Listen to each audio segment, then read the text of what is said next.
Donald Trump's talking points about the 2020 election somehow being stolen from him have apparently caught the attention of despots from across the globe. What we have seen in just the last few weeks is other leaders who were terrified of losing power essentially repeat the exact same lines as Donald Trump. Here's just a couple.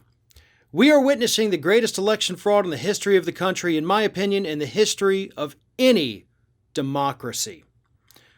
That came from former Israeli Prime Minister Benjamin Netanyahu.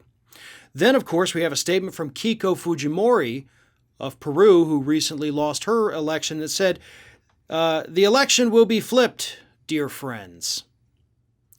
Sounds familiar, right? I mean, if I had told you that Donald Trump made those comments, you would say, yeah, of course he did. But we're seeing other former world leaders at this point try to use those exact same talking points because they were so terrified of losing power. And in fact, they did lose power. And as The Atlantic points out, there's a good reason these individuals were terrified of losing power. Netanyahu, of course, has been indicted for fraud and corruption. So there's a chance he could be heading off to jail. Kiko Fujimori is actually awaiting trial for misuse of political contributions. So both of these other leaders, former leaders, using these talking points, much like Donald Trump, are afraid of what's going to happen to them in their private lives now that they do not have the power, the state-backed power, to fight off all of the charges against them, exactly like Donald Trump. But this is terrifying, folks. You know, we think it's bad, obviously, here in the United States. We have Republican-controlled states doing these ballot audits, Republican legislatures trying to force these things, doing whatever they can to pretend that the election was somehow stolen. But we have to kind of trust our systems here in the United States, right?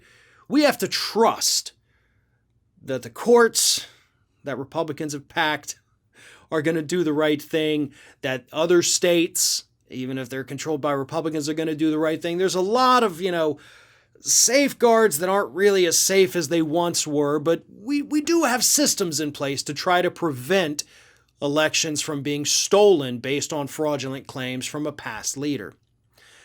I don't know how strong these systems are in other countries. Obviously, I do not think either the Israeli election or the election in Peru is going to be overturned. Nobody seems to think that.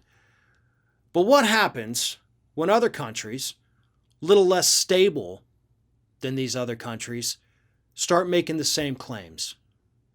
What happens if it's an ally of the United States? We need something from them. And they come whining to us saying, our election was stolen. They're about to put a fraudulent leader in place. Oh, gee. I wonder what the United States would do then. We know exactly what the United States would do at that point because we have seen what the United States does at that point.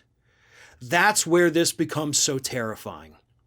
Donald Trump gave these individuals the blueprint on how to challenge the elections and get the public behind you on it. And having the public behind you is one thing. But what happens when these deposed leaders get a world global superpower behind them to back up these claims and perhaps overthrow the newcomer to reinstate the one who lost power?